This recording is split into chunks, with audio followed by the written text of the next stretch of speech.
Mr. Gone was a person, he'd be one of those really serious and dedicated businessmen. But he's not a businessman. He's a plant-eating monster, and a very committed one. He kills every single plant I buy, even the incredibly stubborn cactuses. I don't really get Mr. Gone's attentions, as I don't think he even likes the taste of these plants. However, I do suspect it has something to do with his name, Plant Bush, and the bullies at his childhood school. But that's none of my business.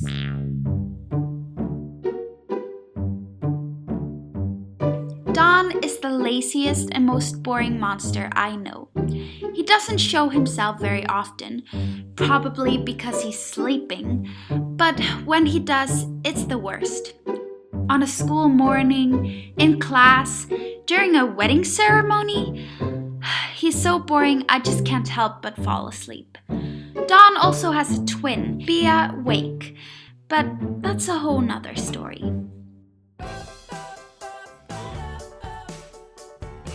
C really wants to be cool, which is why she wears sunglasses inside, has a theme for her Instagram, and changed her name from Clumsy to just C 3 years ago.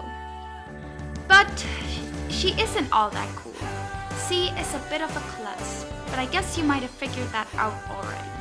She knocks down every flower pot she walks past, and usually they end up on someone's head. It's really hard having her around, as everything she does gets blamed on me. But I guess she's pretty funny sometimes.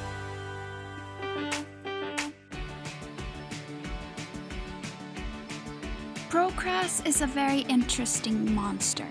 He likes watching clouds, taking showers, and eating weird Japanese candy. He tells me stories from foreign countries and constantly gives me ideas that are really not as good as they sound in my head. He is the reason I can never get any work done.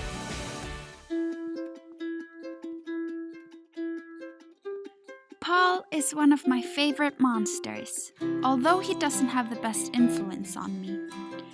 Every time there's an important moment in my life or a challenge comes my way, Paul seems to be there.